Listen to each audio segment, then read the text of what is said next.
this was only a single because I happened to do a video for it. And not for any particular reason. I was just listening to it one day when we did it, and I thought, I wouldn't mind doing a video for this. I did it a few days later, sent it to K7, they're like, can we do it as a single? A major is not gonna think like that. So this song says to me, it's like a F-U, it's like an attitude, it's like no compromise. All my favorite artists used to do social commentary, you know, and all the strongest artists, like from Bob Marley to John Lennon, it wasn't just about taking care of your celebrity. It wasn't just all about you. You know, you talk about what's going on, the things you don't agree with in the world. Now, it's such a celebrity age we live in. It's almost like people rather be rich and famous than say anything, because saying the wrong things can make it difficult for you to be a star. I'm lucky. I'm not motivated by money, and I don't care for fame. So I can comment on things I don't agree with, because like I live in a very small apartment. That's all I need. I don't need a mansion. I don't need a massive house. I don't drive, so I don't have a car. All I pay for is my kids' school fees. That's the only thing I have to pay for. I don't even own a house. I own the house and I give it to the mother of my kid for security for them. And I've never owned a house since. So I've been in this business 20 years and I don't own my own property. And I don't really care, you know? So I think that frees me up. We were live the day the factor dies, even though we know it's not right. We will dance and sing all night. I wish I did this song. And I think it's pretty perverse, the money they're spending on her funeral. It's like when I went to London, it was the time Princess Diana died, right? And I seen people crying in the street. And normal people like me, people who don't come from rich families or from monarchy and I just thought, why are people so upset, right? But the PR machine has made that the people's princess. And, you know, she did a little campaigning about, like, say, landmines, right? Now, there's another woman, I can't remember her name, but she's been campaigning against landmines half of her life. But she's the unsung hero. No one speaks about her. She doesn't want publicity. She does, right? So Princess Diana goes and kisses a few black babies in Africa.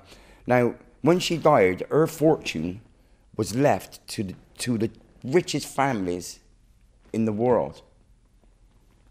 Nothing was left to charity. So it's the PR machine, you know, and it's like Thatcher is no different to me than the monarchy. And unfortunately, Thatcher dying doesn't help because she's done all the bad she can do. And I've got quite a cruel mind. I wish she would have suffered. Like, say, or someone could show her a video of all the bad she's done over and over for the last year of her dying. Politicians are not here to change things. They're here to keep the status quo. There's no other witnesses, just us two. There's two people living in one small room. From the two hot families staring at you. Reminds me of T-Rex. I love his voice. Love his voice. And what's more impressive about the band is they're not pop stars. That's how we ended up working, to be honest with you, because when I met them, they're just so nice and just normal, and they don't do any of that pop star bullshit. I find that more impressive than than someone's music. You know, I like their music, but I find it more impressive. Like, for instance, Prince, very talented man, but Prince is an idiot. He's obnoxious, he's has been, not because of his music, because he thinks he's a pop star, you know? And he's an egomaniac. Sometimes I listen to the Antlers, it makes me wonder why they are not huge.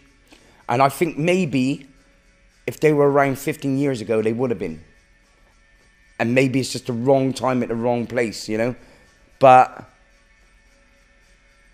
sometimes I hear some of their songs and I think if they would have been around in U2's, they could have been as big as U2.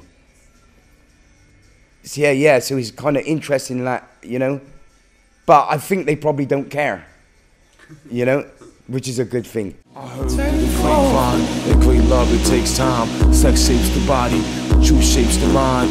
Candlelight dinners and fish and chips with vinegar, with a glass of cold stout or wine or something similar.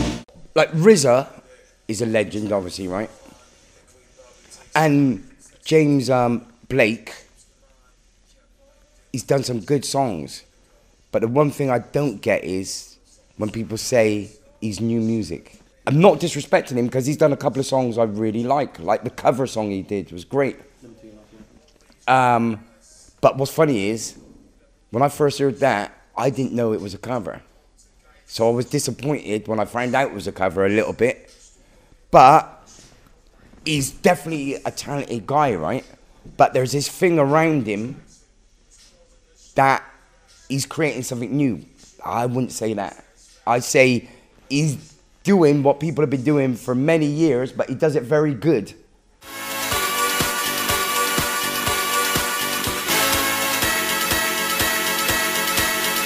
One more time. I don't know Daft Punk much, but some of their music is fun. You know, it's kind of fun. Not my cup of tea, but I can understand why young people like it, you know? And they're doing their thing, but some of it is okay. Some of it is okay, like especially like, you know, if you're in a club, you've had a few drinks, but I wouldn't listen to it at home. I've seen it all now. I swear to God, I've seen it all. Nothing shocks me anymore. It's not my thing, but lyrically, what I just heard then, I think he's captured, especially for the youth. Like, I'm really into lyrics as well, you know? And those that opening line, like for instance, I don't love the melody, but those lyrics I love. They're so natural and real. And like, he's only 18, right? You start clubbing when you're 14, 15. By the time you're 18, you've seen it all. I could have heard this when I was 18 and totally relate to it. And I think one of the talents of songwriting is being able to pen something that everybody else can relate to. If I did a book, say for instance, there's some things I just couldn't put in it. So my Seen It All, I wouldn't be able to tell, you know? And to be honest with you, why I like this song is, you know, artists are better than each other in different ways, right? So, for instance, I don't like the melody. I don't think the music's new, and I'm into new music. But it's so simple. It's just genius. So I'd say that's better than anything I've written.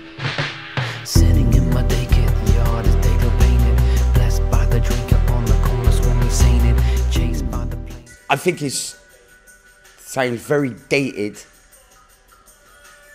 very boring. Okay. Just dated.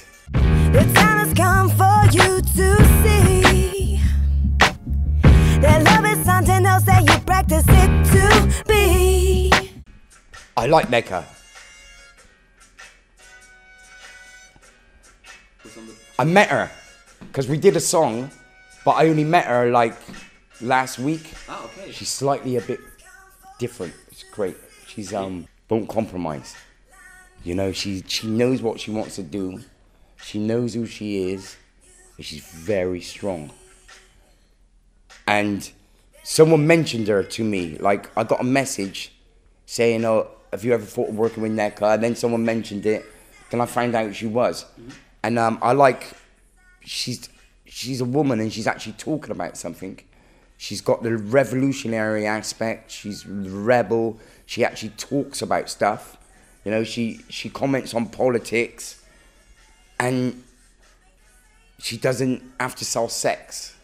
You know, she's not just like, you know, it's like, you know, you see a lot of these big female artists at the moment. They find it hard to keep their clothes on. You know, it's not something I would want if I had a young daughter of 8 years of age. I wouldn't want them listening to a lot of these major artists because I would want my daughter to be a strong, independent woman. I would want her to listen to NECA. So